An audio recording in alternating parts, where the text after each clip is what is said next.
O Grita iniciou essas entrevistas com o objetivo de identificar candidatos que estejam aderentes às pautas de compromisso do Grita e da Votinet.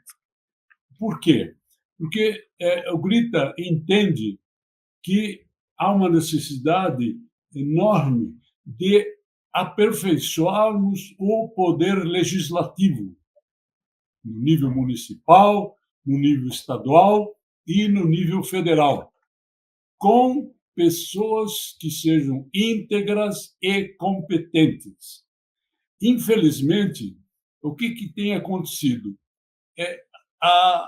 O eleitor se preocupa só com o executivo e, ao ponto de, em consideração aos legislativos, depois de algum tempo o eleitor não sabe nem quem votou e nem acompanha o desempenho do seu candidato.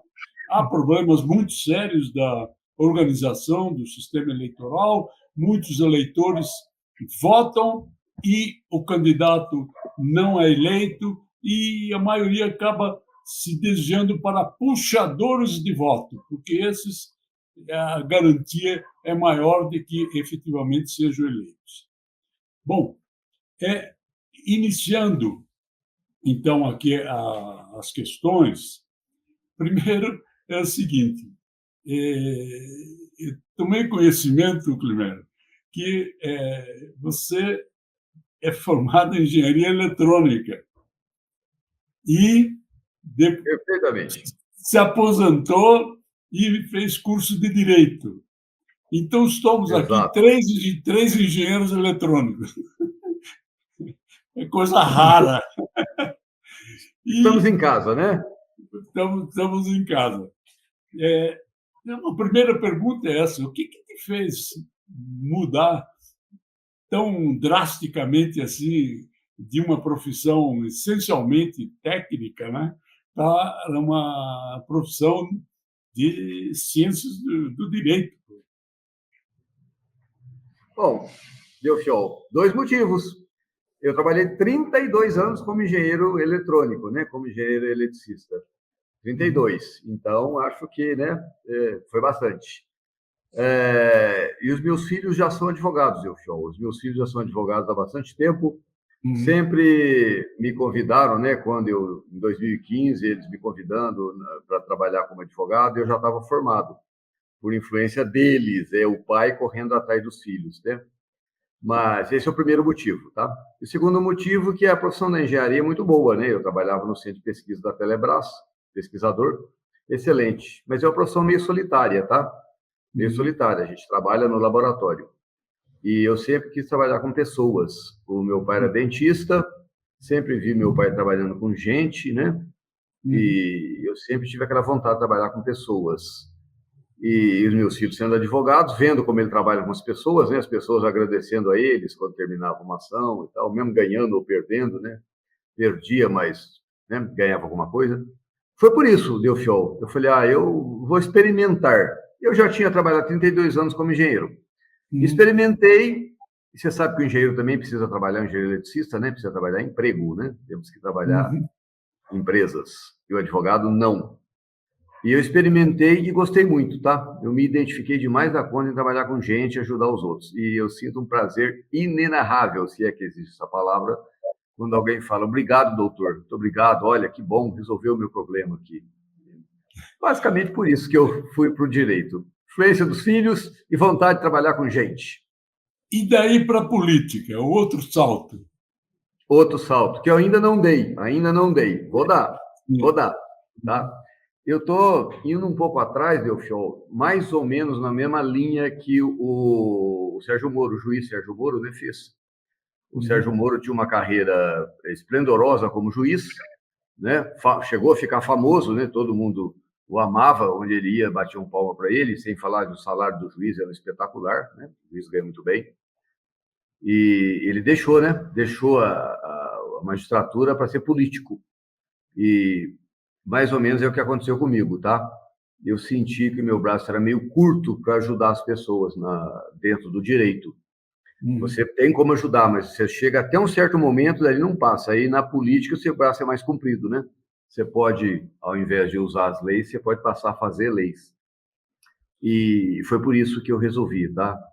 E considerando também o que aconteceu na minha cabeça, né? Vamos respeitar aqui as ideias contrárias, a tragédia de 2022, né? Quando o presidente perdeu a eleição, na minha cabeça, entre aspas, eu resolvi fazer alguma coisa por dentro, tá? Ao invés de por fora, né? Fazer as críticas, criticar, falar em redes sociais. Falei, tá na hora de fazer por dentro. Eu vou para a política. E eu tô com 65 anos, se demorar muito, passa da hora. Foi por isso, basicamente, essas duas coisas aí. Me levou para a política. Ainda não levou, mas vai levar. Tô indo. Não, tem que ter confiança. Sim, sim. O Grita está convidando os candidatos a vereador que concordem com pautas de compromisso do Grita e do Votinete.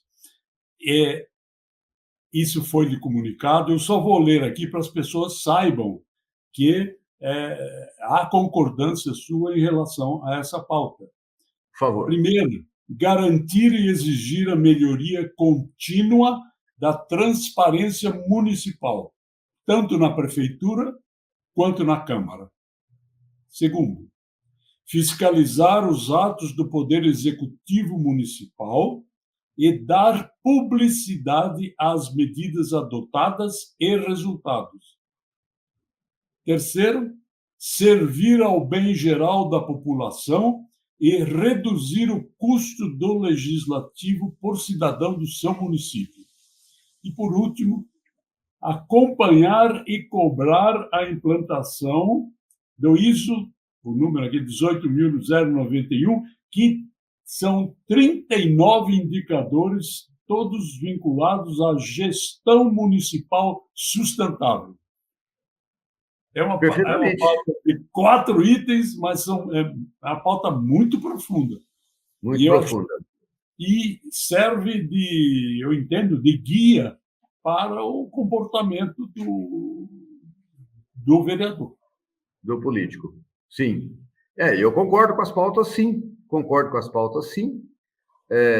Que pese que a sua pergunta foi se eu concordo ou não, eu quero fazer uma pequena observação, tá? Claro. A transparência, não há dúvida que é uma pauta até pessoal minha. Eu quero retomar um projeto aqui em Campinas que não passou, que foi dar transparência aos cargos comissionados aqui da prefeitura. Tentou-se aprovar um projeto para colocar no portal da transparência e não passou. Então, eu vou retomar essa pauta aqui logo no começo do primeiro ano do meu mandato, tá? Eu quero ir atrás dos vereadores que tentaram esse projeto e não conseguiram aprová-lo. Eu, como advogado, acredito que eu sou um bom negociador e eu vou atacar isso aí. E, sem dúvida, as demais, não há dúvida nenhuma que eu concordo e acho perfeitamente correta, mas eu também quero fazer uma segunda observação sobre o compromisso de diminuir o custo do legislativo por cidadão. Óbvio, sem dúvida que eu concordo.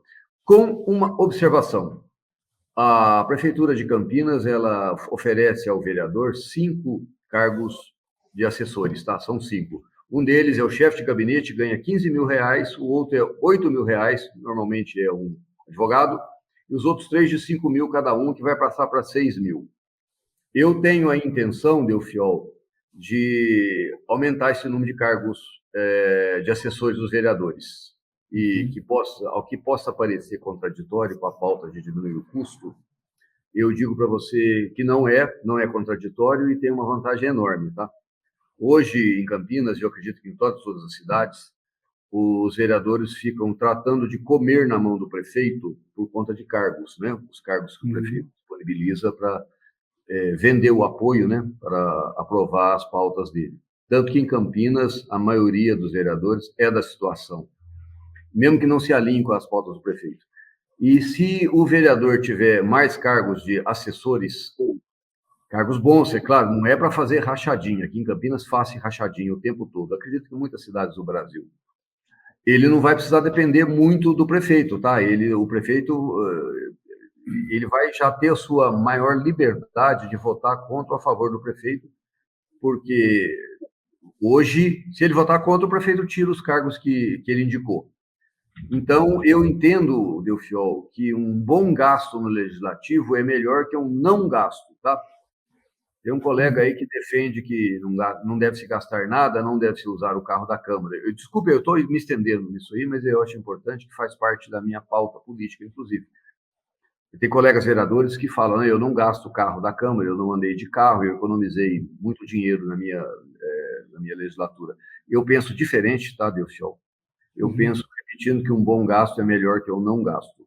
Um dos meus assessores, que eu já pretendo, não escolhi ainda, claro, mas o trabalho dele vai ser andar de carro o dia inteiro, tá? Ele vai chegar de manhã, pegar o carro da Câmara de segunda a quinta e vai correr os bairros, conversando com as associações de bairros, com as lideranças. E na quinta-feira, depois do almoço, e na sexta, nós vamos sempre, toda semana, compilar tudo isso e ver o que a cidade necessita mais em termos daquela outra coisa que nem faz parte muito da função do vereador, mas que é atender as demandas privadas de cada local da cidade. Ou seja, vai gastar gasolina, vai gastar, tá? Eu acho que esse gasto é importante. E eu acho, então, por isso que tem que ter parcimônia para economizar, tá? Então, vamos lá, economizar. Mas eu estou de acordo com a pauta aí do Votinet, sim, nesse sentido, principalmente a última, né, que é essa ISO aí, que é bastante complicada e precisa ser atendida, sim. Me comprometo, obviamente que eu me comprometo.